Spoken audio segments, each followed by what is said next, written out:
തിരുവനന്തപുരം ജില്ലയിൽ ഉൾപ്പെടെ നമ്മുടെ സംസ്ഥാനത്തുടനീളം ഗുണ്ടകളുടെ നിയന്ത്രണത്തിലാണ് നമ്മുടെ നാട്. ലഹരി മാഫിയ സംഘങ്ങളും ഗുണ്ടാ സംഘങ്ങളുമാണ് നമ്മുടെ സംസ്ഥാനം നിയന്ത്രിക്കുന്നത്. പോലീസ് നോക്കുകുത്തിയായി നിൽക്കുകയാണ്. 1880ഓളം ഗുണ്ടകളുണ്ട് എന്നുള്ള കണക്കെടുത്തിട്ട് ആ ഗുണ്ടകൾക്ക് സ്വൈരവിഹാരം നടത്താൻ വേണ്ടിയിട്ടുള്ള സംവിധാനമാണ് പോലീസ് ഉണ്ടാക്കി കൊടുക്കുന്നത്. ഞങ്ങൾ നേരത്തെ ഒരു ഗുരുതരമായ ആരോപണം ഉന്നയിച്ചിരുന്നു.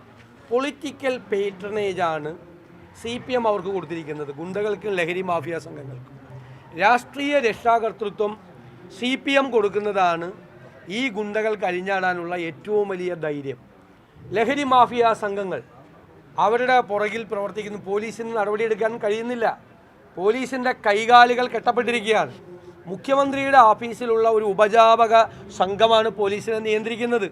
ഞങ്ങൾ നേരത്തെ പറഞ്ഞതല്ലേ, നേരത്തെ ഞങ്ങളിതെല്ലാം സൂചിപ്പിച്ചതാണ്.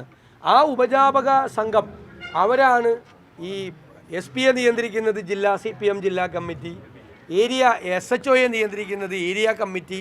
ഇങ്ങനെ പാർട്ടികൾക്ക് വേണ്ടി, പാർട്ടിയുടെ നേതാക്കന്മാർക്ക് വേണ്ടി പോലീസ് സ്റ്റേഷനുകളും ഉന്നത ഉദ്യോഗസ്ഥന്മാരെയും വീതം വെച്ച് കൊടുത്തിരിക്കുകയാണ്. അപ്പോൾ അവർക്ക് നടപടികൾ എടുക്കാനുള്ള സ്വാതന്ത്ര്യമില്ല. പോലീസ് നോക്കുകുത്തിയാണ്. കാരണം വ്യാപകമായ ഗുണ്ടാക്രമണങ്ങളാണ്. തിരുവനന്തപുരത്ത് തന്നെ ക്രൂരമായ ആക്രമണങ്ങളാണ്. തലയ്ക്കടിച്ച് കൊല്ലുകയാണ്, പരസ്യമായിട്ട് തലയ്ക്ക് കല്ലടിച്ച് കൊല്ലുകയാണ്, ക്രൂരമായി വെട്ടിക്കൊല്ലുകയാണ്. വ്യാപകമായ ഗുണ്ടാക്രമണങ്ങളാണ്. ഇതുവരെ ഉണ്ടാകാത്ത തരത്തിലുള്ള ക്രൂരമാണ് ആക്രമണങ്ങൾ. അതിൻ്റെ സ്വഭാവം ഞെട്ടിക്കുന്നതാണ്, ഭയപ്പെടുത്തുന്നതാണ്. ആർക്കും ആരെയും കൊല്ലാനോ കൈയും കാലും വെട്ടാനോ കൊട്ടേഷൻ കൊടുക്കാൻ പറ്റാവുന്നൊരു സ്ഥിതിയാണ് കേരളത്തിൽ. ആർക്കും പണമുണ്ടെങ്കിൽ ഈ ഗുണ്ടാ സംഘങ്ങൾക്ക് കൊട്ടേഷൻ കൊടുത്താൽ ആരെയും കൊല്ലാനും ആരുടെയും കൈയും കാലും വെട്ടാനും ആരെയും വീട് കയറി ആക്രമിക്കാനും നടക്കും. സംസ്ഥാനത്തുടനീളം വ്യാപകമായി വീടുകൾ അടിച്ചു പൊളിക്കുകയാണ്. ഈ ഗുണ്ടകൾക്കെതിരായോ ലഹരി മാഫിയ സംഘങ്ങൾക്കെതിരായോ പോലീസിനോ എക്സൈസിനോ എന്തെങ്കിലും വിവരം ആരെങ്കിലും കൊടുത്താൽ അവരുടെ വീട് അടിച്ച് ആക്രമിക്കുകയാണ്, സ്ത്രീകളെ ഉൾപ്പെടെ ആക്രമിക്കുകയാണ്.